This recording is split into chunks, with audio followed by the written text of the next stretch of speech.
ایک سورہ فاتحہ 3 دفعہ سورہ توحید پڑھ کر تمام مومنین مومنات محرومین کے لیے، تمام علماء، تمام شہداء، خاص طور پر کل رات کراچی میں شہید ہونے والے 2 نوجوانوں کو، اور استاد سعید شبت جعفر اور شہید عارف حسینی کی برسی بھی ہے، ان کو بھی شامل حال کریں۔ بسم اللہ الرحمن الرحیم۔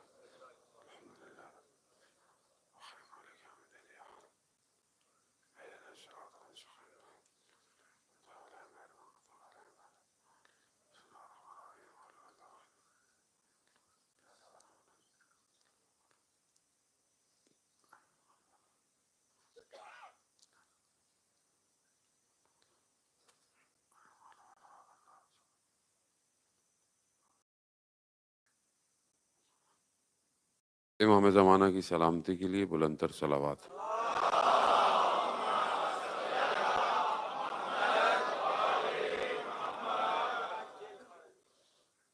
لا حول ولا قوة الا باللہ العلی العظیم۔ حسبنا اللہ ونعم الوکیل، نعم المولا ونعم النصیر۔ اعوذ باللہ من الشیطان الرجیم، بسم اللہ الرحمن الرحیم۔ الحمد للہ الذی یؤمن الخائفین وینجی الصالحین ویضع المستكبرین ویہلک ملوکا ویستخلف آخرین، والصلاة والسلام علی رسول ثقلین محبوب رب المشرقین والمغربین، جد الحسن والحسین، نبینا سیدنا ابی القاسم محمد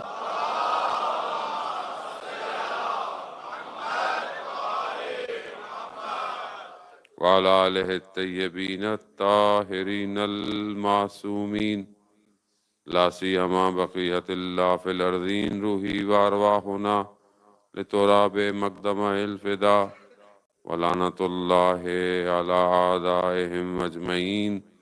بسم اللہ الرحمن الرحیم۔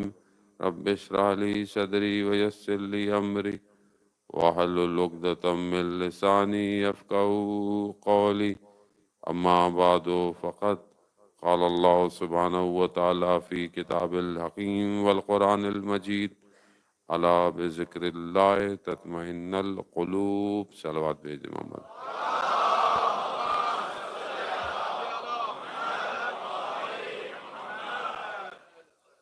عزاداران سید الشہداء، ایام عزا کے دن ہے۔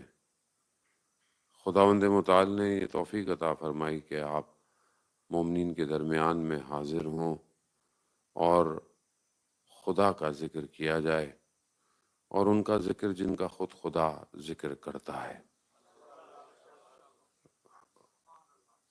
پروردگار نے انسان کو خلق کیا اور اسے اشرف المخلوقات قرار دیا۔ خلقت کے بعد ہی اسے اپنا زمین میں خلیفہ بھی قرار دیا۔ خلافت عطا کرتے ہی انسان کو پروردگار نے اپنی ایک خاص ولایت کے ذریعے اس دنیا میں اسے بھیجا۔ انسان کا ہدف خدا کے بتائے ہوئے راستے پر چلنا تھا اور چلنا ہے۔ ظاہری طور پر راستہ مشکل ہے، لیکن اگر منزل سمجھ آ جائے تو پھر مشکل رہتی نہیں ہے۔ اسی لیے پروردگار نے انسان کو روئے زمین پر جب بھیجا تو فوراً اپنی ہی طرف سے ہدایت کا انتظام بھی بھیجا، کیونکہ انسان کی فطرت میں ایسی چیزیں اللہ نے رکھی کہ جس کی وجہ سے وہ اس دنیا کی طرف مائل ہو سکتا تھا۔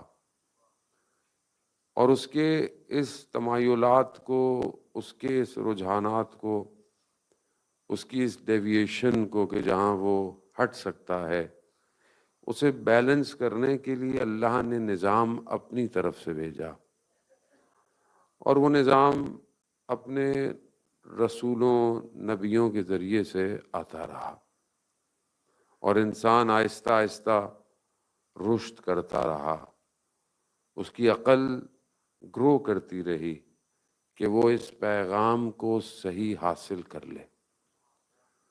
انبیاءوں کا مقصد یہی تھا۔ نبیوں کا مقصد ظاہری زندگی کی کامیابی نہیں تھا، گو کہ بعض انبیاؤں کو موقع ملا، حضرت سلیمان کو موقع ملا سسٹم بنانے کا، حکومت کا۔ اصل ہدف پروردگار کا اولو العزم پیغمبروں کے ذریعے سے یہی تھا کہ حاکمیت اللہ کے نظام کی ہو۔ اب اس کے اندر جو چیزیں تھیں وہ کسی نبی کو موقع ملا، کسی کو موقع نہیں ملا۔ حضرت یوسف کو موقع ملا، حضرت ادریس کو، بعض نبیوں کو موقع ملا، حضرت داؤد کو کچھ موقع ملا، لیکن حقیقتاً انسان کا لیے جنہیں بھیجا گیا تھا ان کے 3 کام خدا سورہ جمعہ میں بتا رہا ہے۔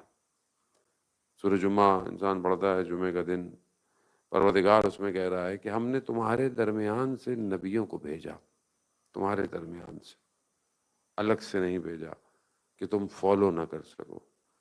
انسان کہیں اور سے آئے اور پھر کہیں کہ بھائی آپ اس کو فالو کرو، ہم تو نہیں فالو کر سکتے، تو آیا کہیں اور سے، اس کا سٹرکچر کوئی اور ہے، اس کی چیزیں کچھ اور ہیں۔ نہیں، خدا کہہ رہا ہے میں نے تمہارے درمیان سے نبیوں کو بھیجا۔ کیوں بھیجا؟ تاکہ یزکیہم، تمہارا تزکیہ کرے، تمہیں پاک کرے۔ پروردگار یہ کون سی پاکیزگی ہے؟ انسان تو ظاہر میں نہائے دھوئے پانی سے اپنے آپ کو، کہا نہیں، وہ اپنی جگہ، اصل باطن کو پاک کرنا ہے۔ وہ باطن کہ جو کسی سی ٹی سکین میں نہیں آئے گا، ایم آر آئی میں نہیں آئے گا، ایکس رے میں نہیں آئے گا، بلڈ ٹیسٹ میں نہیں آئے گا، وہ جو باطن کی مشکلات ہیں اسے صرف اللہ کا ولی پاک کرے گا، اللہ کا۔ وَجُزَكِّيهِمْ، تمہارا تزکیہ کرے، تمہیں پاک کرے، اور پھر کیا کرے؟ وَيَتْلُو عَلَيْهِمْ آيَاتِهِ، تمہارے لیے قرآن کی آیات کی تلاوت کرے۔ وَيُعَلِّمُهُمُ الْحِكْمَةَ، تمہیں حکمت کی تعلیم دے۔ اب یہ کام بہرحال ایک آیت کے ذریعے سے آپ کے سامنے جو ہے نا واضح ہو رہا ہے۔ اب مسلمان ظاہر ہے آخری امت، باقی بھی سب اللہ ہی کی نبیوں کی امت، اسلام لیٹسٹ ورژن ہے، اس لیٹسٹ ورژن ظاہر ہے۔ اب مشکل یہ ہو گئی کہ اللہ جب انسان ولیوں کو چھوڑ دے تو پھر انسان حقیقت سے دور ہو جاتا ہے۔ ہم اسی مشکل میں، وقت بھی گزر گیا مسلمانوں کا بھی، اور ہم نے بہت ساری چیزوں کو جو ہے وہ تقسیم کر دیا۔ حقیقتاً خدا اپنی مخلوق سے محبت کرتا ہے، اور وہ نہیں چاہتا کہ میری مخلوق اس دنیا میں بھی مشکل میں رہے اور آخرت میں بھی مشکل میں رہے۔ ظاہری طور پر مجھے اپنی زندگی میں لگتا ہے کہ جو بڑی پریشانیاں ہیں، بیماریاں ہیں، تنگی ہے، بے اولادی ہے، یہ ظاہر ہے انسان کی یہی چند چیزیں ہیں جو زندگی میں اس کی مشکلات ہیں، اور اسی مشکلات سے وہ اپنے آپ کو دیکھتا ہے کہ یہ کیوں ہے۔ بہت ساری مشکلات ہماری اپنی ہیں، خدا نے نہیں دی ہمیں، انسان نے اپنی مشکلات کو خود بنایا ہے۔ پھر اس کے اپنے کام ہیں کہ وہ ان مشکلات کو اپنی دعوت دیتا ہے اپنی زندگی میں۔ اس کی ایک وجہ یہی ہے کہ انسان متوجہ نہیں ہو پایا ابھی تک کہ اصل مقصد جانا کہاں ہے ہم نے۔ جب انسان تھوڑی دیر کی جگہ سے دل لگائے گا تو مشکل میں تو آئے گا۔ جب جہاں رہنا ہی نہیں ہے وہاں کے لیے سارا سامان جمع کر رہا ہے تو مشکل تو ہوگی، کیونکہ یہ جگہ ہی نہیں ہے رہنے کی۔ یہ جو ہماری جو مشکلات ہیں اصل میں ہماری مشکلات اس عالم کے ہی ہیں۔ روح نکل گئی، کون سی مشکل؟ کیسی مشکل؟ اصل حقیقت یہی ہے کہ انسان اس دنیا میں رہتے ہوئے اس دنیا سے نکل جائے، اسی کے لیے پروردگار نے اللہ اکبر یا رسول اللہ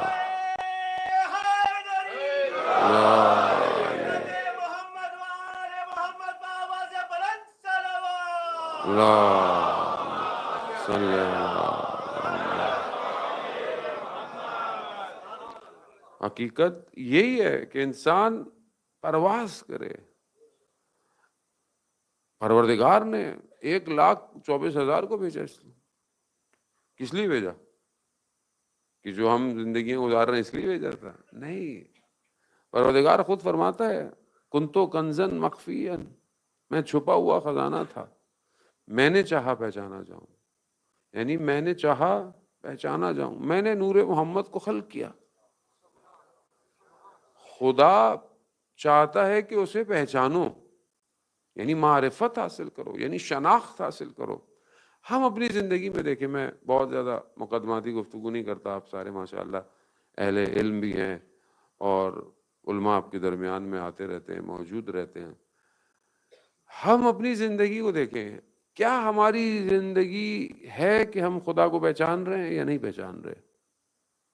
صبح شام کی زندگی کے اندر خدا کہ میں کتنے قریب بڑھ رہا ہوں، خدا میرے لیے پہلے کیا تھا ابھی کیا ہے؟ خدا تو ایک ہے، آپ سے پوچھے بھی خدا کیا ہوتا ہے؟ اللہ ایک ہے، تو ایک تو بچپن سے ہی تھا، خدا تو دو نہیں ہوئے، تو اضافہ کیا ہوا پھر؟ کیا چیز بڑھی؟ جب کہیں اور پھنسا ہوا ہوں، میں کہیں اور گرفتار ہوں، میں ابھی تک منزل کو پہچان نہیں پا رہا۔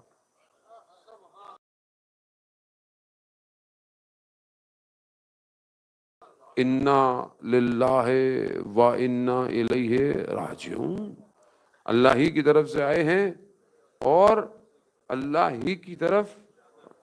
یہ جو واو ہے، عطف کا واو، یہ واو ہے خالی، آنا، رکنا اور جانا، یہ تھوڑی دیر ہے یہ، لیکن ہم اس تھوڑی دیر میں رکے ہوئے ہیں، جبکہ جہاں سے آئے ہیں اور واپس بھی ادھر ہی جانا ہے۔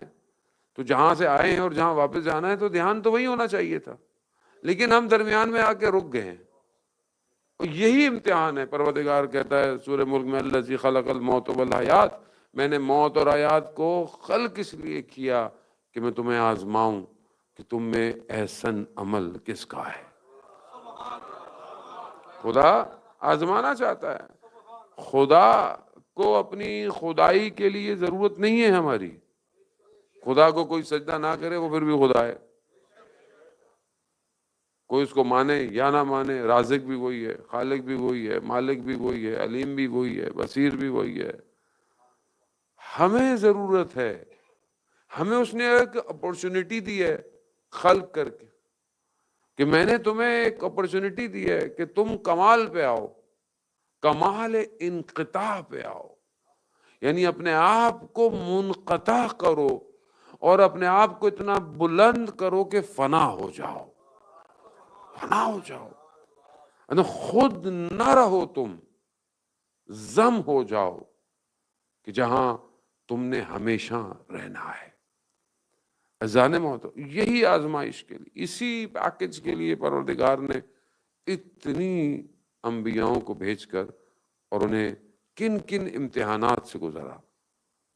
اب ہم اپنی زندگی میں دیکھیں کہ ہم کیا واقعاً خدا کی طرف بڑھے ہیں کہ نہیں بڑھے؟ اب بولے مولانا صاحب نماز پڑھتے ہیں، ذکر کرتے ہیں، کوشش کرتے ہیں، حلال کمانے کی سب کوشش کرتا ہے، جتنا واجبات ہے انسان طے کرنے کی کوشش کرتا ہے۔ خدا نخواستہ میں نہیں کہ آپ کو کہہ رہا ہوں، میں اپنی طرف متوجہ ہوں اور اپنے آپ کو کہہ رہا ہوں کہ یہ سب کر رہا ہوں مگر نور نہیں آ رہا، روشن نہیں ہو پا رہا، میں دیکھ نہیں پا رہا، میں میری انرجی کہیں اور صرف ہو رہی ہے، اور اللہ نے انسان کو انرجی دی ہوئی ہے۔ آپ اس انرجی کو کہیں اور ایگزیکیوٹ کریں گے، یہ انرجی آپ کو اندر باطن کو روشن کرنے میں مدد نہیں کرے گی۔ یہ انرجی اللہ نے انسان کو دی ہوئی ہے، انسان خود خاک میں اپنے آپ کو جلا کر ختم کر دیتا ہے اسی انرجی سے، جبکہ یہ ہے اس لیے کہ اس کے ذریعے سے میں کمال تک پہنچوں۔ انسان کھانا کھاتا ہے، لقمہ کھاتا ہے، باڈی میں انرجی آتی ہے۔ انرجی کس لیے آتی ہے؟ کھانا کھانا مباح ہے، مباح کام ہے، اگر ضرورت ہے تو واجب ہو جاتا ہے، اور اگر نقصان دہ ہے تو وہی کھانا حرام بھی ہو جاتا ہے۔ لیکن حقیقتاً ہر چیز جو ہم استعمال کرتے ہیں اس کا اصل مقصد یہ ہوتا ہے کہ ہمارے اندر طاقت آئے اور ہم اس کی بندگی کریں۔ ہر چیز اس کی بندگی کریں، اس کی بندگی کے لیے ہے، مگر انسان بندگی کی بجائے غفلت کے اندر، طاقت آتی ہے گناہوں کی طرف، موقع ملتا ہے اپنی چیزوں کی طرف، خواہشات کی طرف۔ اسی لیے آپ دیکھیں ایک حدیث کے اندر، حدیث قدسی میں بیان بھی ہوتا ہے، پروردگار کہتا ہے کہ میں جو ہے وہ بعض لوگوں کی عبادت میں حائل ہو جاتا ہوں، بعض لوگوں کی عبادت میں رکاوٹ بنتا ہوں۔ کیوں؟ کہ کہیں یہ عبادت ان کو تکبر کی طرف نہ لے جائے۔ خدا خود کہتا ہے کہ میں رکاوٹ بن جاتا ہوں۔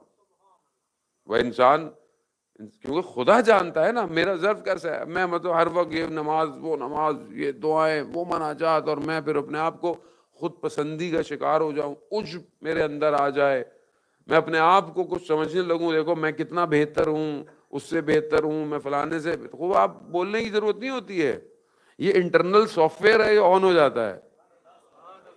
یہ اندر اندر بولتا ہے نہیں میں تو اچھا ہوں، میں تو رات کو اٹھتا ہوں، میں تو پہلے مسجد آتا ہوں، میں تو فلانا آتا ہوں۔ اور ایک دن دیر سے مسجد آیا، پہلی صف بھری ہوئی تھی، نماز پڑھتے ہوئے خیال آیا آج لوگ کیا بولیں گے، آج میں دیر سے پہنچا ہوں، تو اس کا مطلب تھا اتنے عرصے سے نماز میں لوگوں کے لیے پڑھ رہا تھا۔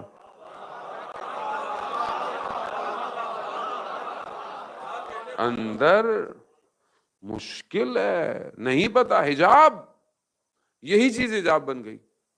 لیکن دو حجاب ہے، ایک حجاب ظلمات، تاریکی ہے، کون سی؟ دنیا، دولت، شہرت، مال، اولاد، گھر، یہ دنیاوی چیزیں جو ہے نا یہ ظلمات ہیں، یہ دنیا ہے، یہ تاریکی ہے، یہ حجاب ہے۔ یہ حجاب میں اپنی بات کر رہا ہوں، ہمیں تو اسی حجاب میں پھنسے ہوئے۔ دوسرا حجاب اس سے بڑھ کر ہے کہ جب انسان اس کی راہ میں جاتا ہے تو نور خود حجاب بن جاتا ہے، یعنی انسان پھر اس نور کے پیچھے بھاگ رہا ہے، جبکہ وہ نور نہیں ہے، اصل نور اللہ نور السماوات والارض ہے، یعنی اس تک پہنچنا ہے اصل میں۔ لیکن میں پھر مجھے اس کا اجر کیا ملے گا، مجھے اس کا ثواب کیا ملے گا؟ خب یہ خود نور حجاب بن جاتا۔ علامہ طباطبائی رضوان اللہ تعالی علیہ فرماتے ہیں کہ مجھے استاد آیت اللہ قاضی رضوان اللہ تعالی علیہ نے کچھ عمل بتایا، اور وہ عمل میں مسجد کوفہ میں انجام دے رہا تھا، اور استاد نے کہا تھا کہ یہ عمل کرتے ہوئے اگر کوئی چیز تمہارے پاس آئے، توجہ ہٹائے، تو اس کی طرف توجہ نہیں دینا۔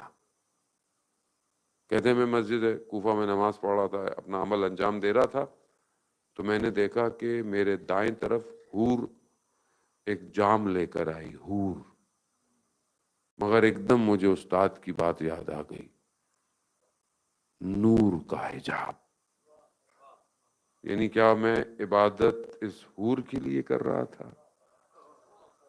بہت باریک نکتہ ہے عزیزان محترم، یعنی واقعا یعنی میں یہ چاہ رہا تھا، جیسے میں اپنی بات کرتا ہوں، آپ تو مجھ سے بہتر ہی ہیں یقیناً، بس پروردگار میں تیری یہ عبادت کروں، میں تیرے لیے یوں کروں، میرے معاملات کو بہتر کر دے، میری دنیاوی چیزیں صحیح چلتی رہے۔ برا نہیں ہے، دعا مانگنا برا نہیں ہے، طلب کرنا برا نہیں ہے، اچھا چیزوں کو کرنا برا نہیں ہے، لیکن اسی لیے کر رہا ہوں، یعنی یہی میرا ہدف ہے، تو پھر خدا کا ہے۔ مولا کائنات حضرت علی ابن ابی طالب علیہ السلام، اللہم صلی علی محمد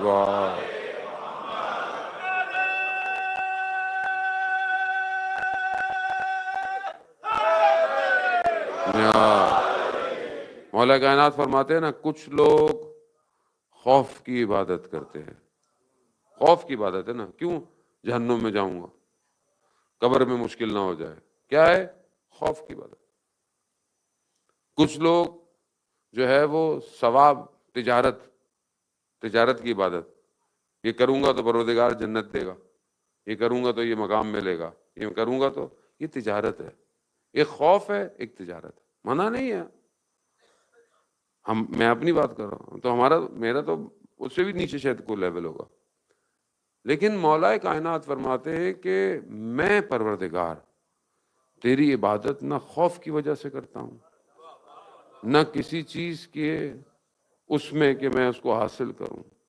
میں تیری عبادت اس لیے کرتا ہوں کہ تو عبادت کے لائق ہے. اور یہ عشق عبادت ہے. یہاں کچھ چاہیے نہیں، یہاں کچھ نہیں چاہیے کہ مجھے کچھ ملتا ہے. تو ہے ایسا پروردگار، تو ہے ایسا. یعنی میں کہاں جاؤں؟ کیا تو نے مجھے نعمتیں دی ہیں، کیا تو نے مجھے زندگی دی ہے. اللہ اکبر. یہی چیز تو ائمہ سمجھانا چاہتے تھے. لیکن میں اپنی بات کر رہا ہوں، لیکن ہم پھنس گئے. ہم نے راستے کو منزل بنا لیا، جبکہ یہ راستہ تو منزل نہیں ہے، وسیلہ ہے. ہم نے اپنی زندگی کے ہر راستوں کو منزل بنا لیا اور یہیں رک گئے. اور یہی ہے انسان کا ٹیسٹ، یہی ہے کہ وہ کہاں کتنا رکتا ہے. اور خدا آزماتا ہے. خدا کہہ رہا ہے میں بعض لوگوں کی عبادت میں حائل ہو جاتا ہوں. کیوں؟ تکبر نہ کر لے گئی. پھر خدا کہتا ہے کہ میں بعض لوگوں کو ثروت دیتا ہوں، پیسہ دیتا ہوں. کیوں؟ کیونکہ اگر میں نے انہیں فقر میں رکھا تو یہ کہیں فساد نہ کریں، کفر نہ کریں. اور بعض لوگوں کو میں فقیر رکھتا ہوں کہ اگر میں نے انہیں ثروت مند کر دیا تو یہ کہیں میرے مخالف نہ ہو جائیں. ایسے ہی ہے نا. بعض اوقات جو ہم اپنی زندگی مانگ رہے ہیں پروردگار یہ بھی دے دے، وہ بھی دے دے، یہ بھی دے دے، وہ بھی دے دے. خدا کو پتا ہے کہ دے دیا تو یہ کرے گا کیا. خدا کو پتا ہے، خدا بہتر جانتا ہے. دیکھیں نا. پھر خدا فرماتا ہے کہ بعض لوگوں کو میں صحت دیتا ہوں، مریض نہیں کرتا. اگر ان کو میں نے مریض کر دیا تو یہ بھی کفر کریں گے.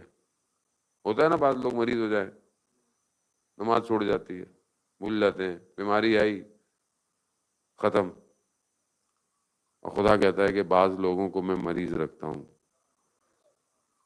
تاکہ وہ میرے لیے کفر نہ کریں. اور دیکھیں بعض لوگ مریض ہوتے خدا زیادہ یاد آتا ہے انہیں. پھر خدا اس حدیث کے آخر میں پروردگار فرماتا ہے کہ میں زیادہ بہتر علم رکھتا ہوں کس کو کیسے رکھنا ہے. اللہ اکبر یا رسول اللہ یا علی. وہ اب ہم اپنی زندگی میں دیکھیں جانے محترم کہ ہم اپنی زندگی میں کن مقامات پر خدا کی طرف بڑھتے ہیں اور وہیں ہم اپنے آپ کو ٹیسٹ کر سکتے ہیں. میں اپنے آپ کو دیکھوں کہ اب مشکلات آتی ہیں تو میری مناجات بڑھ جاتی ہیں، میرا گریہ بڑھ جاتا ہے، میرا تضرع بڑھ رہا ہے. تو اس کا مطلب ہے کہ میرا سافٹ ویئر ایسے ہی ہے کہ میں مشکلات ہی میں رہوں تو بہتر ہے. ایسے ہی ہے. ذرا سا کچھ دے دیا تو فوراً میں غافل ہو جاؤں گا. خدا جانتا ہے میں اس کو نہیں دوں گا. اور میں ضد کر رہا ہوں دے دے پروردگار دے دے، بچے کی طرح جو ایک دکان میں جا کر ہر چیز کی تمنا کرتا ہے اور انگلی بھی ایسی جگہ پہ رکھتا ہے اور پھر اس کا والد کہتا ہے بیٹا یہ آپ کے لیے ابھی مناسب نہیں ہے، مگر بچہ کہتا ہے نہیں مجھے تو یہی چاہیے. میں بھی اس کی بارگاہ میں، اس کے کائنات میں چیزوں پہ ہاتھ رکھ کے پروردگار یہ بھی دے دے، یہ دے دے، وہ دے دے. خدا کہہ رہا ہے کہ نہیں، یہ تمہارے لیے بہتر نہیں ہے، نہیں ہے. رضن بقضائہ وتسلیما لامرہ. یہ ہے کمال. علی اکبر چاہیے، پروردگار لے آیا. علی اصغر چاہیے، یہ بھی لے آیا. یہ ہے کمال، کمال انفتاح. کاٹ دیا ہر چیز سے، صرف تو ہے، بس تو ہے. یہ ہے کربلا عزیزان محترم. ایسے تھوڑی آپ دیکھیں نا کہ جب آپ ان مراحل کو طے کریں گے تبھی آپ ایک جگہ پہنچیں گے. مراحل کو طے نہیں کریں گے نہیں پہنچ پائیں گے. مراحل ضروری ہے، مصیبت اور آلام ضروری ہے.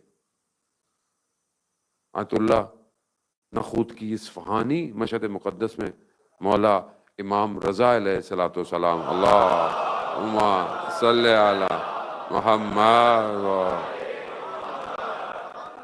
کے حرم میں دفن ہے. عارف بزرگ، بڑی شخصیت. شاگرد داخل ہوا، دیکھا گریہ کر رہے ہیں، رو رہے ہیں. کہا استاد گریہ کیوں کر رہے ہیں؟ کہا پروردگار نے میرا مقام بڑھا دیا ہے، جو پہلے تھا اس سے اوپر. تو کہا رونے کی تو ضرورت ہے، تو خوش ہونے کی بات ہے. کہا نہیں، میں رو اس لیے رہا ہوں کہ جو میرا پچھلا مقام تھا اس میں جب کوئی میرے پاس آتا تھا کہ میری یہ مشکل ہے، اس کے لیے دعا کریں، تو میں اس کے لیے دعا کرتا تو اس کی وہ مشکل ہٹ جاتی تھی. اب جس مقام پر میں ہوں، اب مجھے وہاں سے دکھایا گیا ہے کہ وہ جو اس کے اوپر مشکل تھی وہ مشکل نہیں تھی، وہ اللہ کا فضل تھا. اب ظاہر ہے کیونکہ میں خود نیچے سے دیکھ رہا ہوں چیزوں کو، مجھے نظر ہی نہیں آ رہا. میری زندگی میں گریا ہے. پروردگار بعض اوقات دیکھیں پریکٹیکل ہے، پریکٹیکل انڈرسٹینڈنگ پر جائیں. اولاد نہیں ہے مثلا کسی کے بعد، خدا سب کو حالت صاحب اولاد کرے، لیکن ایک آدمی کہتا ہے کہ نہیں یہ سب کچھ ٹھیک ہے، کوئی ایسی مشکل نہیں ہے، نہیں ہو رہی ہے، نہیں ہو رہی ہے، اور اس کے اندر ڈپریشن پیدا ہوتی ہے. نیچرل ہے، فطرتاً ہے. لیکن کیا خدا ماں سے زیادہ محبت کرتا ہے؟ نہیں کرتا. ماں جب یا ماں باپ اولاد کے لیے اچھا سوچتے ہیں تو کیا خدا اس سے کمتر سوچے گا؟ ہمارا یہی ایسا، تمہارا پیکج دنیا میں یہی ہے. فلانا کہتا ہے وہاں صاحب یہ ہو گیا، وہ کر لیا زندگی میں، یوں نہیں ہو رہا، وہ نہیں ہو رہا. آپ اپنی کوشش پوری کریں، آپ اپنی سٹرگل پوری کریں، چاہے وہ صحت کے لیے ہو، چاہے وہ رزق کے لیے ہو، کچھ بھی ہو. باقی آگے باقی اس کی مرضی. اصل اس تک ہی تو پہنچنا ہے. وہاں پہنچ نہیں رہے، یہیں پھنس گئے، یہیں پھنسے میں یہ مشکل پھنس گئے.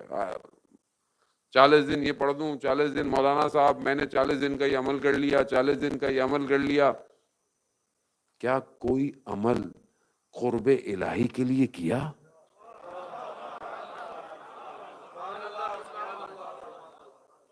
کوئی عمل کیا کہ پروردگار یہ عمل خالص تیرے لیے، تیرے لیے، کچھ نہیں چاہیے. جو دیا ایسے ہی بہت دے دیا.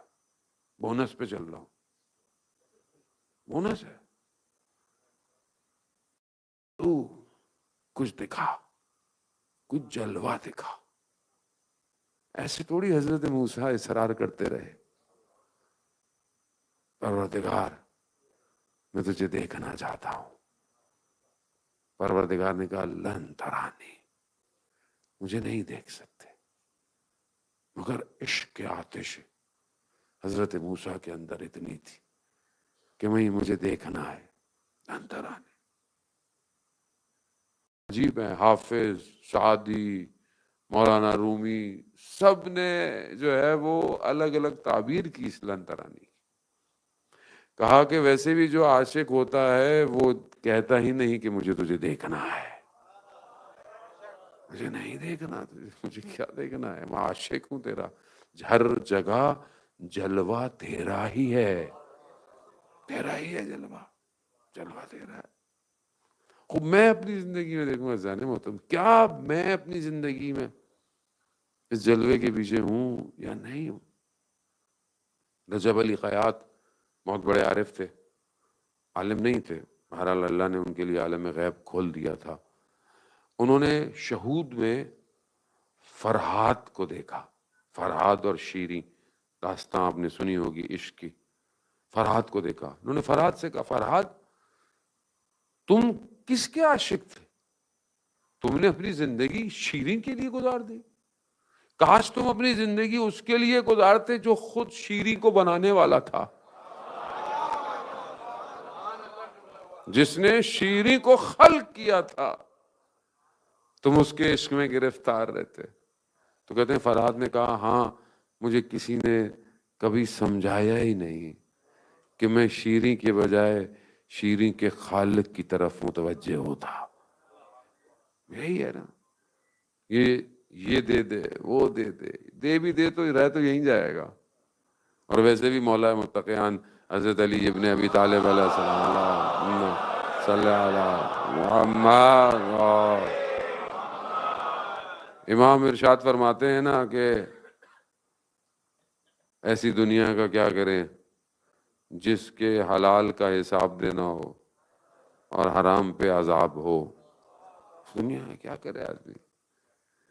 یہ دیکھیں زہد کے معنی یہ نہیں ہے کہ آپ دنیا ترک کر دیں. زہد کے معنی نہیں ہے کہ چلو مولانا صاحب نے بھائی لیکچر دے دیا, چلو بھائی آج کے بعد بس ختم, پیدل چلیں گے, گاڑی میں نہیں بیٹھیں گے, فون بھی سارے واپس, سارے پیکج ساری چیزیں چھوڑ دیں گے, برانڈ کے کپڑے نہیں پہنیں گے, بس ختم ہو گیا آج کے بعد. نہیں عزیزان محترم, یہ کمال نہیں ہے. زہد کے معنی بے رغبتی کے ہیں. یعنی آیت اللہ بہجت نے بہت اچھی تعریف کی اس کی. زہد یعنی دنیا ہو, دل دنیا میں نہ ہو. اصل دل ہے. وہ مشہور واقعہ آپ نے سنا, اصفہان کا سلطان تھا, ایک درویش اس کی خدمت میں گیا, کہا کہ چلے کیا آپ محلوں میں بیٹھے ہوئے اس طرح بیٹھے ہوئے, چلو کربلا امام حسین کے لیے نکلو. چلا گیا, اس نے سب چھوڑا, نکل گیا ساتھ. رستے میں ایک جگہ پر رکے, جانے لگے, دیکھا وہ درویش کچھ ڈھونڈ رہا ہے. کہا کیا ڈھونڈ رہے ہو؟ کہا وہ میں اپنا کاسا ڈھونڈ رہا ہوں. کہا تو کاسا چھوڑو, کاسا ہم امام حسین کے پاس جا رہے ہیں, کاسے کو کیا کرنا؟ کہہ رہا نہیں میں اس کاسے کے بغیر نہیں رہ سکتا, میں پانی بھی اسی میں پیتا ہوں, کھانا بھی اسی میں کھاتا ہوں, میرا سب کچھ وہی ہے. کہا میں اپنے محل چھوڑ کے آ گیا, تم سے کاسا نہیں چھوڑا جا رہا. ہر بندہ کہیں گرفتار ہے. ضروری نہیں ہے کہ جس کے پاس کو بہت کچھ ہو تو بولو وہ نہیں. آج اوقات چھوٹی سی چیز بھی رکاوٹ بن جاتی ہے. اصل وہی رکاوٹوں کو دور کرنا کمال ہے. بے رغبتی. اذان محترم, اوریجنل کانٹینٹ اپنی زندگی میں لے کر آئے. اوریجنل کانٹینٹ, ہماری بھی باتیں ہیں خالی. اوریجنل کانٹینٹ وہ ہے جو کالا معصوم ہے. اس کو زندگی میں لائیں گے نا تو یہ قرب پیدا ہوگا, یہ قرب پیدا ہوگا. میں اپنی بات کر رہا ہوں, آپ کے لیے نہیں کہہ رہا. میری زندگی میں اوریجنل کانٹینٹ نہیں ہے. میری 24 گھنٹے کی لائف میں قال امیر المومنین, قال رسول اللہ, قال امیر المومنین, قال امام باقر, قال امام صادق کتنا ہے. ہوگا اس کے بعد میری زندگی اس پر عمل پیرا ہوگی. اب ہے ہی نہیں تو میں زندگی کیسے گزاروں؟ میں تو گزار رہا ہوں, بس گزرے جا رہی ہے. مسجد میں تو سب اچھے ہیں, امام بارگاہ میں بھی سب اچھے ہیں, ملتے ہیں, سلام کرتے ہیں, التماس دعا بولتے ہیں. جتنی عربی ہوتی ہے مسجد میں ختم ہو جاتی ہے. اس کے بعد باہر زندگی کیا ہے؟ اصل باہر ہے. گھر میں کیسا ہوں, بازار میں کیسا ہوں, کام پہ کیسا ہوں, خلوت میں کیسا ہوں, تنہائی میں کیسا ہوں. بہت ضروری ہے. اصل میں یہی چیز تو لے کے جائے گی خدا کی طرف. خدا کی طرف آپ نے خود جانا ہے. کوئی ہاتھ پکڑ کے لے کے نہیں جائے گا آپ کو. اللہ نے بھیج دیا, پورا سسٹم بھی آ گیا, دین بھی کامل ہو گیا, ائمہ بھی 11 آ گئے, 12واں غیبت کے پردے میں انتظار کر رہا ہے. ہم سمجھ رہے ہیں ہم امام کا انتظار کر رہے ہیں, امام ہمارا انتظار کر رہا ہے. کب یہ امت بنیں گے؟ امت نہیں ہے نا, مشکل. دیکھیں امام کو امت کی ضرورت ہے, امام کو فرقے نہیں چاہیے, امت چاہیے. ہم فرقے، مسلکیں، انجمنیں، ٹرسٹیں، اب آپ دیکھیں نا، آپ یہیں سے دیکھ لیں کہ ہم کہاں ہیں. بڑی سادی سی ہے، بہت پریکٹیکل ہے. جوانوں کے لیے کہہ رہا ہوں، بزرگ تو ظاہر ہے ساری باتوں کو سمجھتے ہیں. آپ سوچیں مطلب میں اپنی بات، ہم ایسی چیزوں میں پھنسے ہوئے ہیں، پھر کہتے ہیں امام کیوں نہیں آ رہا. مثلا کوئٹہ میں جائیں آپ، گامے لاہور بھی جائیں آپ، وہ ٹھوکر نیاز پہ، وہاں پتہ نہیں کتنے امام بارگاہ ایک ہی جگہ پہ.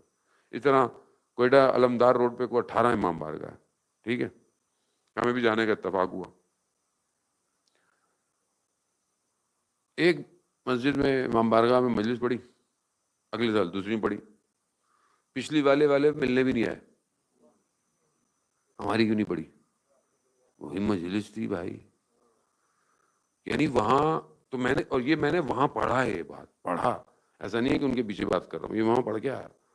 میں نے کہا اگر ان 18 میں سے کسی ایک امام بارگاہ بھی امام زمانہ آ گئے تو کیا آپ لوگ نہیں آؤ گے اس میں؟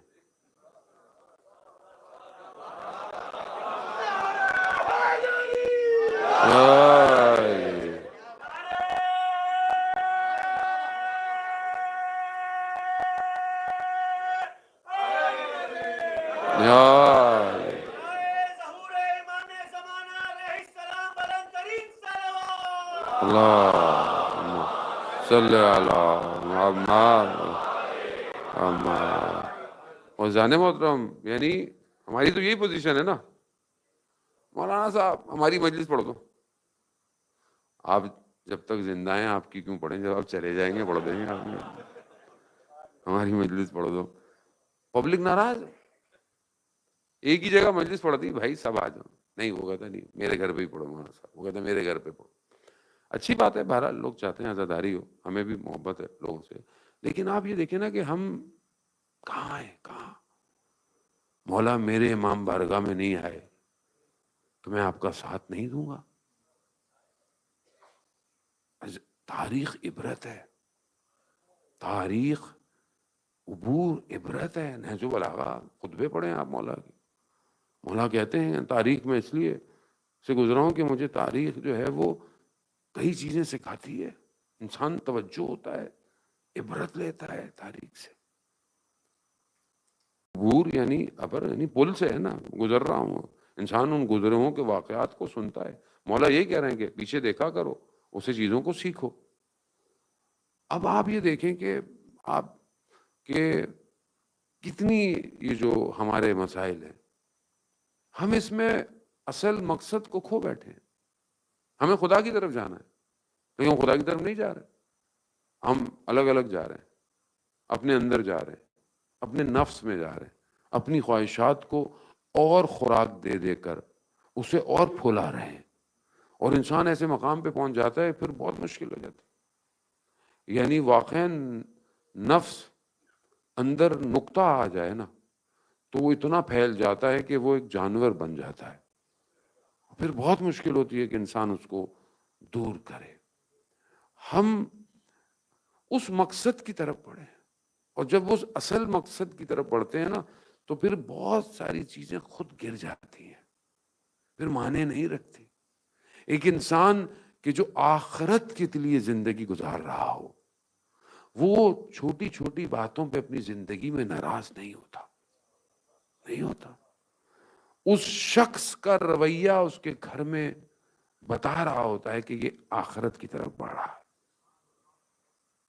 وہ زوجہ کی کسی بات پہ تلخ کلامی نہیں کرتا، وہ بچوں کے رویوں پر اکھڑتا نہیں ہے، وہ والدین کو دیکھتے ہوئے ان کو سمجھانے کی کوششیں نہیں کرتا. اسے پتا ہے کہ یہ سب اس دنیا کا حصہ ہے اور مجھے یہ گزارنا ہے اور بہتر گزارنا ہے، طریقے سے گزارنا ہے. اور گزارنا ادھر ہی ہے، اپنے آپ کو توجہ دیکھنا. خدا سب کو دیکھ رہا ہے، خدا سب کو دیکھ رہا ہے.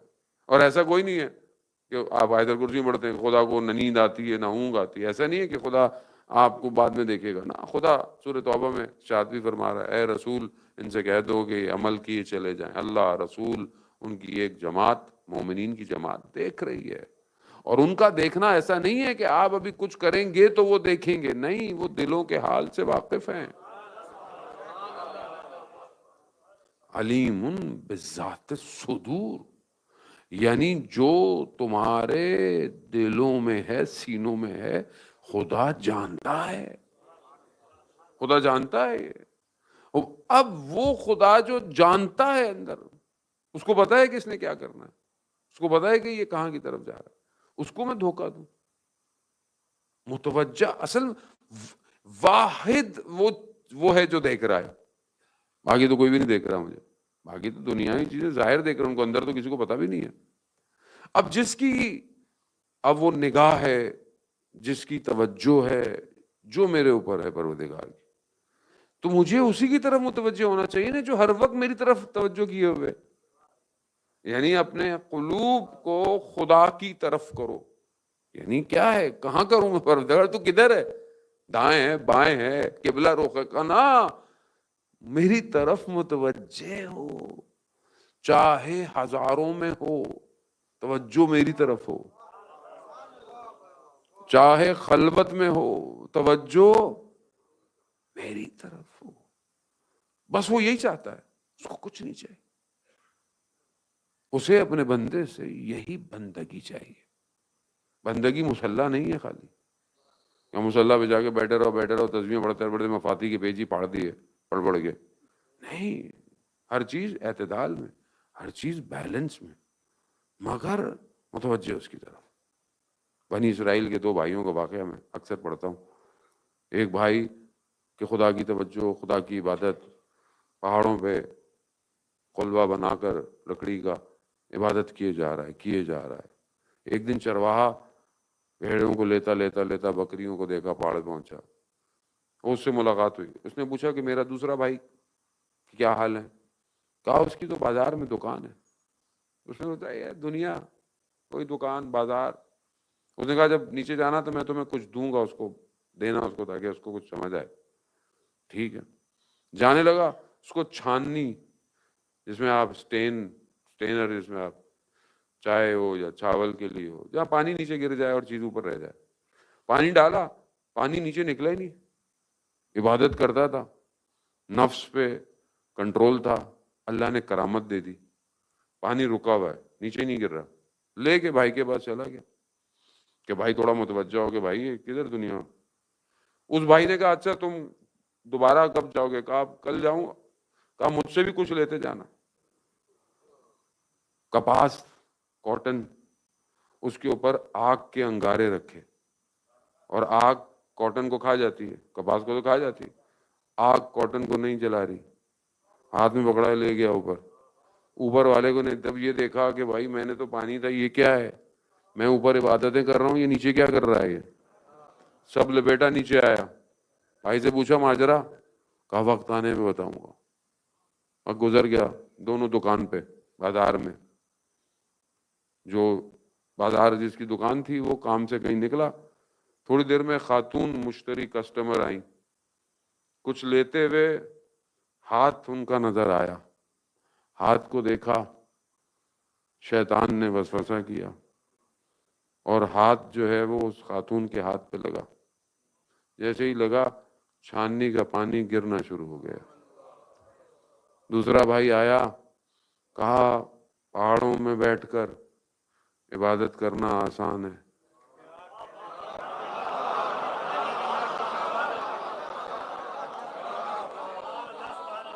پہاڑوں میں بیٹھ کر عبادت کرنا آسان ہے، بازار میں رہ کر توجہ کو خدا کی طرف رکھنا۔ علی مولا، علی مولا، علی مولا، علی مولا، علی مولا، علی مولا، علی مولا، یا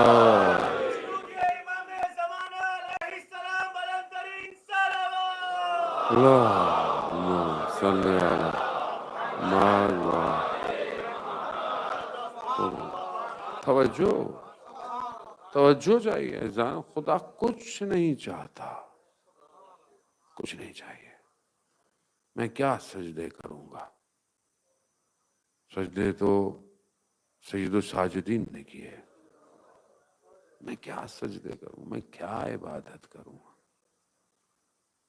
ملائکہ اس کے لیے کائنات کے ہر جگہ پر کھڑے ہو کر، کوئی رکوع میں ہے، کوئی سجود میں ہے. وہ جس کے لیے یسبح للہ ما فی السماوات و ما فی الارض ہے، زمین اور آسمان اور جو اس کے درمیان میں، وہ سب اس کے لیے تسبیح کر رہا ہے. اس کو میری تسبیح کی ضرورت ہے؟ میری اپنی بقا کے لیے مجھے اس کی ضرورت ہے. والآخرۃ خیر و ابقیٰ، آخرت باقی رہے گی. یہ سب سمیٹ دیا جائے گا. یہ سب شور شرابہ، سب کچھ نہیں بچے گا. بس یہی دیکھا جائے گا کہ جس دور میں تھے کیا ولی کے ساتھ تھے یا نہیں. بس پیچھے کیا تھا؟ زہیر ابن کین کون تھا؟ مسلک کون تھا؟ کہاں تھا؟ تاجر تھا. کربلا آ گیا. بس وہاب ابن قلبی کون تھا؟ جون کون تھا؟ آخر میں کیا ہوا؟ حر نے پہلے کیا کیا اور آخر میں کہاں پہ تھا؟ ولی خدا کی طرف توجہ بغیر حجت خدا کے نہیں ہو سکتی. نہیں ہو سکتی. کوئی پہنچ ہی نہیں سکتا، کیونکہ باب اللہ یہی ہے، باب توحید یہی ہے. ان کے بغیر نہیں پہنچ سکتا. غلط فہمی میں ہے کوئی، ہو ہی نہیں سکتا. رحمت موصولہ یہی ہے. یہی ہے کہ جن کے وجود کی وجہ سے کائنات میں رزق تقسیم ہو رہا ہے.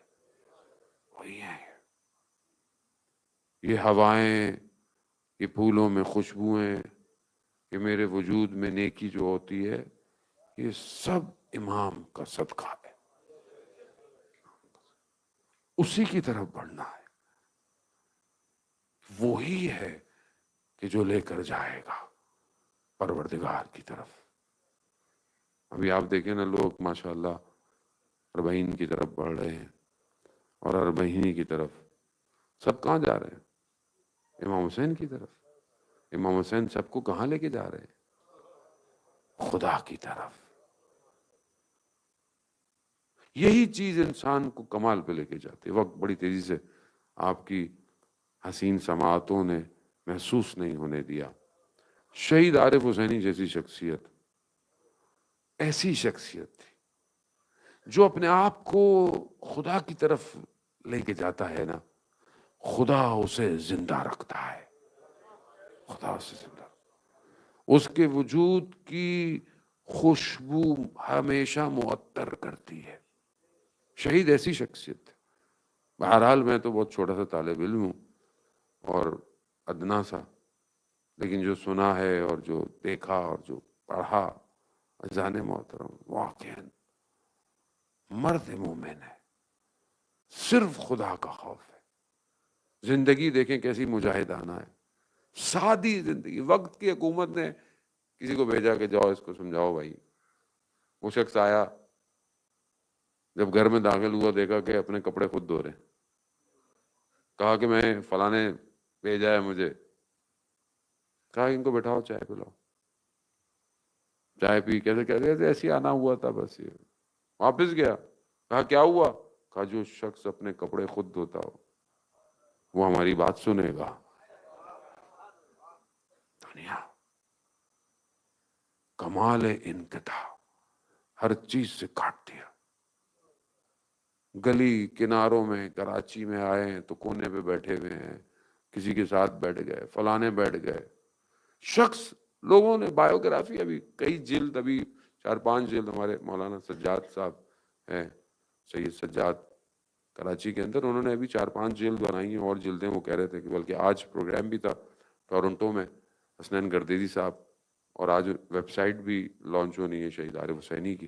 اذان محترم، ایک شخص کا واقعہ کہ گاؤں دیہاتوں میں جب کوئی کانفرنس کر رہے تھے تو خود گئے گاؤں دیہاتوں میں لوگوں کو بتانے کہ شخص کو پتہ ہی نہیں ہے، چارپائی پہ اس غریب کے ساتھ بیٹھے رہے، اس سے باتیں کرتے رہے، اس کو نہیں پتا، نہ اس کو بتایا. وہ تو جب شہید ہو گیا اس نے تصویریں دیکھی، کہا یہ شخص تھا لیڈر، رہبر، جو ضم ہو جائے لوگوں میں. ہم تو اذان محترم، ہم تو اپنے آپ سے شرمندہ ہیں. ہم تو روڈ ہم چل نہیں پاتے، کہیں جا نہیں پا رہے، سیکیورٹی کے چکر میں آگے پیچھے یہ وہ مل نہیں سکتا، کوئی نہیں ہوتا. ہم لوگ کہاں ہیں؟ وہ اللہ کے ولی تھے، وہ تھے جن کی وجہ سے آج دیکھیں ان کا تذکرہ ہے، آج ان کو یاد کیا جاتا ہے. نور ان کے وجود سے آج بھی روشن ہو رہا ہے. یہ صرف اس لیے کہ اپنا سب کچھ خدا کے لیے، سب خدا کے لیے. آپ ان کی تقریریں سنیں، پتہ چل جائے گا. سید الشہداء امام حسین پہچاننا، راستہ یہی ہے. اور جو اللہ کی راہ میں مارا جائے وہ مردہ نہیں ہے، گمان نہ کرو. بل احیاء، بلکہ زندہ ہے. عند ربہم یرزقون، رزق پا رہا، رزق پا رہا. اور ویسے بھی جو سید الشہداء کا راستہ ہے، جو اس پہ جائے گا وہ کہاں جائے گا؟ وہ کربلا ختم تھوڑی ہوئی. یہ تو دشمن سمجھا کہ امام حسین کو ختم کر دے گا تو یہیں بکھر جائے گا. معاملہ بکھرا تھوڑی ہے، معاملہ تو شروع کربلا سے ہوا. کربلا سے ہم اپنے آپ کو دیکھیں اذان محترم، ہم کس طرف بڑھ رہے ہیں؟ ہم جا رہے ہیں اس طرف کہ جو حجت خدا ہے. ہم امام کے لیے کتنا اپنے آپ کو تیار کر رہے ہیں؟ کردار چاہیے، اخلاق چاہیے. انسان اپنے آپ کو دیکھے، اپنی تنہائی کو دیکھے کہ کیا واقعا، یعنی میں اپنی بات کر رہا ہوں، ظاہر ہے میں اپنا اکاؤنٹیبلٹی کر سکتا ہوں، آپ کو تو نہیں کچھ کہہ سکتا. اب بعض اوقات اپنے رویوں کو دیکھتا ہوں، بعض جگہوں پہ کہتا ہوں کہ میں امام کا انتظار کر رہا ہوں، ایسے انتظار کر رہا ہوں. آیت اللہ حسن زادہ عاملی کی زندگی کے واقعے سے میں نے اس بات کو نکالا. میں ہمیشہ اپنے آپ کو اسی بات پہ کریٹیسائز کرتا ہوں. آیت اللہ حسن زادہ عاملی آپ جانتے ہیں کتنے بڑے فلاسفر تھے، کتنے بڑی شخصیت تھے. علم نجوم، علم فلکیات، ریاضیات، یعنی کون سا علم ان کے پاس نہیں تھا. گرمیوں میں وہ نارتھ ایریا میں چلے جاتے تھے پڑھنے کے لیے کہ پڑھائی تعطیل نہیں ہونی چاہیے، چھٹی نہیں ہونی چاہیے.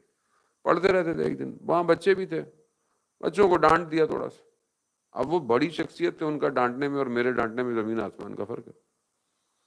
ڈانٹ دیا، محسوس ہو گیا کہ غلط کیا. بس پکڑی، تبریز پہنچے. تبریز میں ان کے استاد رہتے تھے سید الہی حسن الہی طباطبائی، جو آیت اللہ محمد حسین طباطبائی صاحب تفسیر المیزان کے بھائی تھے. ان کے گھر پہنچے، انہوں نے دروازہ کھولا. انہوں نے کچھ کہا نہیں ان کو، انہوں نے خود ہی کہا کہ رات کو استاد خواب میں آئے تھے اور کہہ رہے تھے کہ حسن زادہ سے کہنا ایسے امام کا انتظار کر رہا ہے. ڈانٹا، ایسے امام کا انتظار کر رہا. جتنی فاسٹ ٹریک ہوگا نا اتنا سینسیٹیوٹی بڑھ جاتی ہے. ذرا سی غلطی فاسٹ لین میں موت ہو سکتی ہے. ذرا سی کچے میں گاڑی چل رہی ہو نا، وہ ویسی 20-30 میں چل رہی ہے. لیکن جو فاسٹ ٹریک ہے نا، تھوڑی دیر غفلت، حادثہ، موت. ایسے ہی ہے. میں امام کا انتظار کر رہا ہوں، الاجل الاجل کہہ رہا ہوں، مگر میں کہاں جا رہا ہوں؟ میرے شب و روز میں امام کہاں ہے؟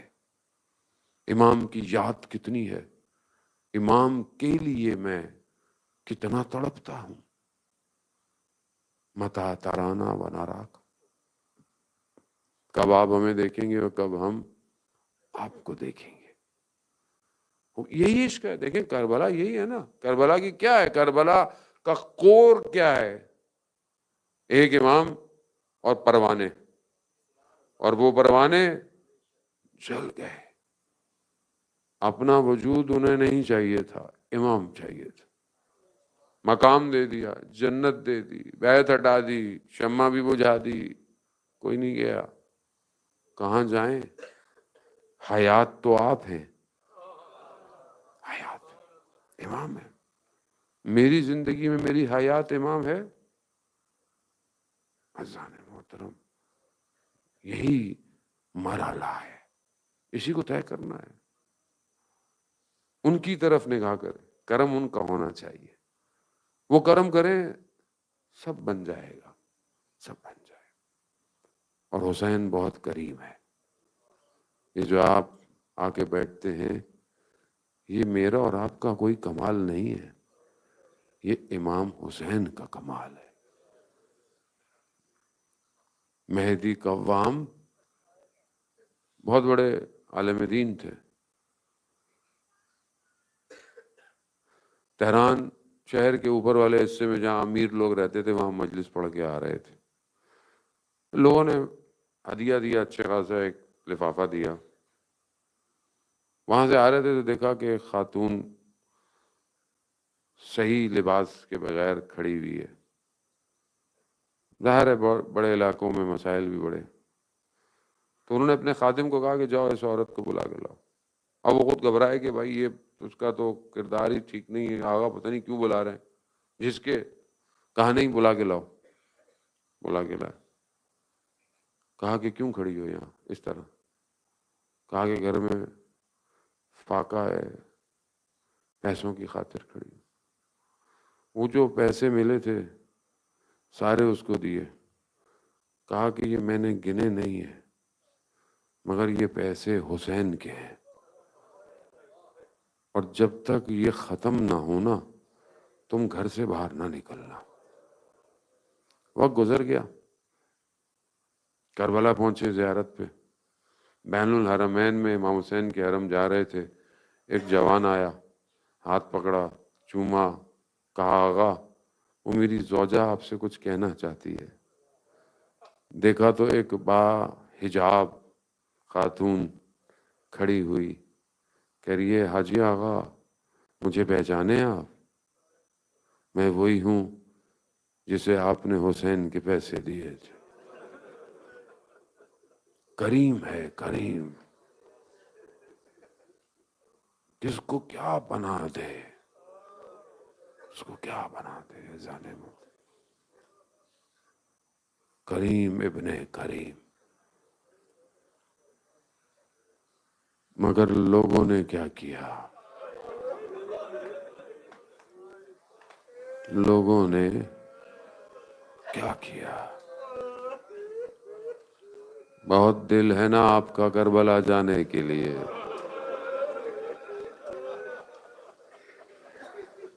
ایک بچی، اسے بھی بہت حسرت تھی واپس جانے کی، بہت حسرت تھی. شام کے زندان میں اپنے بھائی سے یہی پوچھتی تھی، بھیا یہ پرندے راحت کو کہاں جاتے ہیں؟ بہن اپنے گھروں کو جاتے ہیں. بھیا ہم کب گھر جائیں گے؟ خدا آپ کو اس کا اجر دے. بیٹیوں والے ہیں نا، آپ بھی بیٹیاں ہوں گی آپ کی، خدا ان سب کے نصیب اچھے کرے. مگر یہ حسین کی بیٹی کیسی بیٹی ہے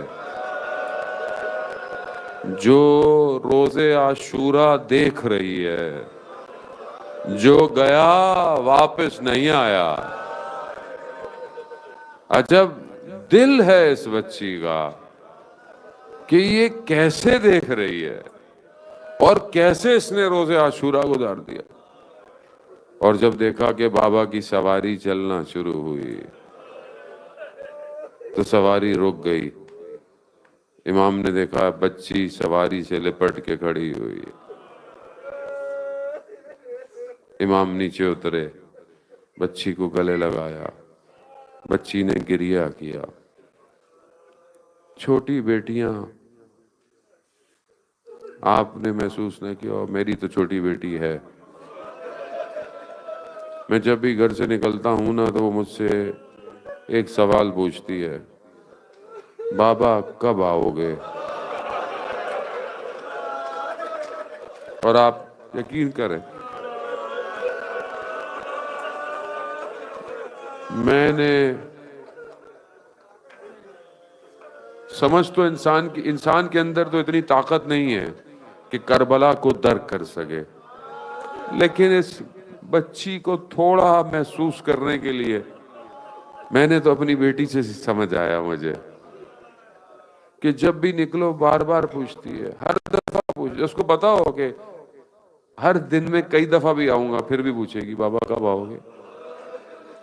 اور کبھی میں سفر پہ جاؤں اور میں کہوں نا کہ میں جلدی آؤں گا تو اس کو یقین نہیں آتا۔ کبھی محرم کے دن تھے، مختلف مسافرت، ایک دفعہ میں نے کہا بس میں 3 دن میں آؤں گا تو وہ مسکرانے لگی، پیچھے سے گھر والوں نے کہا بیٹا یہ خوشی کے دن نہیں ہے، کہا نہیں بابا بڑی جلدی واپس آ رہے ہیں۔ میرا سلام ہو اس بچی پر جس نے روز عاشورہ یہ نہیں پوچھا بابا کب آؤ گے۔ بچی کو پتا تھا بابا گیا واپس نہیں آئے گا۔ بچی نے کہا بابا ہمیں مدینہ واپس چھوڑا ہو۔ امام نے کہا بیٹا اب دیر ہو گئی۔ کچھ کہا بچی خاموش ہو گئی، بچی خاموش۔ شام بس آپ نے گریہ کیا، خدا قبول کرے آپ کے بچیوں کے۔ رسول خدا فرماتے ہیں بیٹا گرے اسے سختیوں میں پلنے دو، بیٹی گرے فوراً اٹھاؤ، کل اس کا نصیب پتہ نہیں کیسا ہوگا۔ شام غریبہ، بس تیزی سے شام غریبہ، جناب زینب نے بچوں کو گننا شروع کیا، دیکھا ایک بچی نظر نہیں آتی، بی بی نے مقتل کا رخ کیا۔ مقتل کسے کہتے ہیں؟ جہاں سر بریدہ بدن بکھرے پڑے تھے۔ بی بی نے دیکھا ایک بدن پہ بچی سو رہی ہے، رات ہے، تاریکی ہے، نظر کچھ نہیں آ رہا۔ بی بی نے بچی کو اٹھایا، بیٹا کیا کر رہی ہیں؟ کہا پھوپھی جان آپ تو جانتی ہیں ہمیں بابا کے سینے پہ سونے کی عادت ہے۔ کہا آپ کو کیسے پتہ ہے یہ آپ کے بابا کا سینہ ہے؟ کہا 2 ہاتھ بلند ہوئے لہیا لہیا۔ بچی نے رات کو سینہ دیکھا نہیں، 11 محرم کو جب کارواں مقتل سے گزرا، امام سجاد نے اپنے بابا کے بدن کو دیکھا نا، روح پرواز کرتی، جناب زینب نے نیچے گرا دیا۔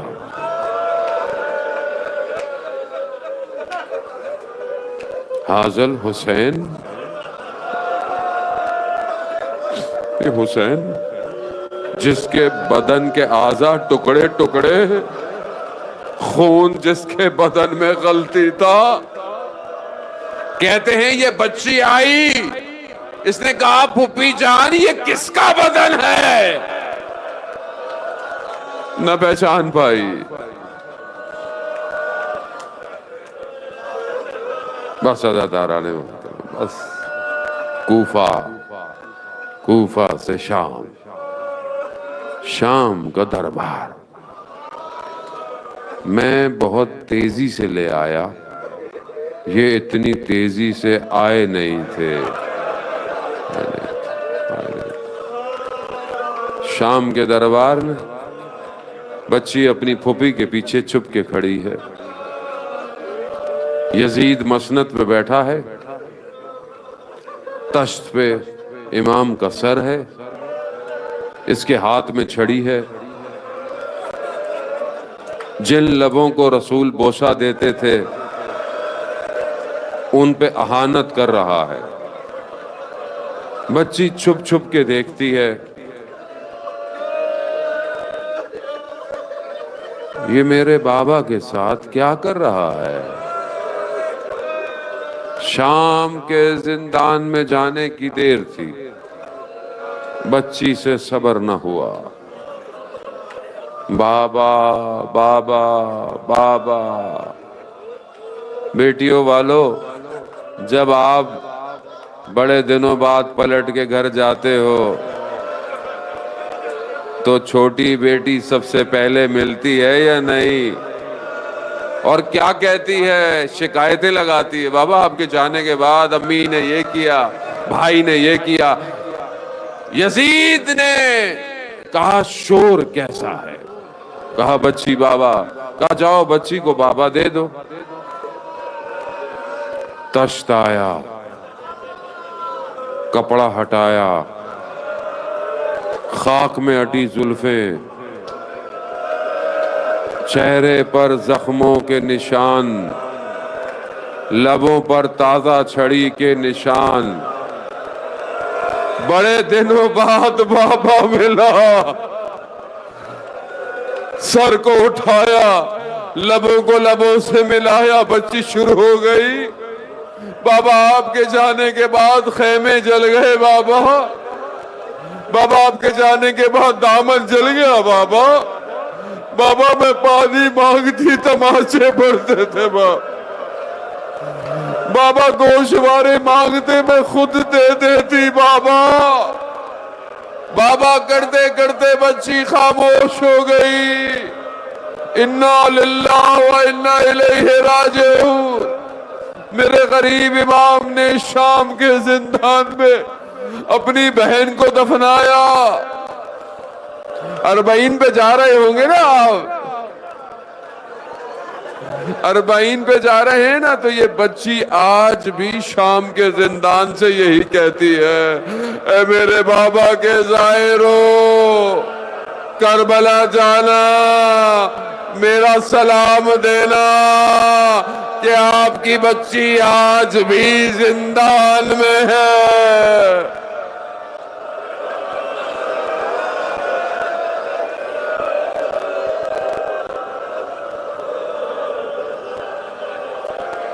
ماتم حسین۔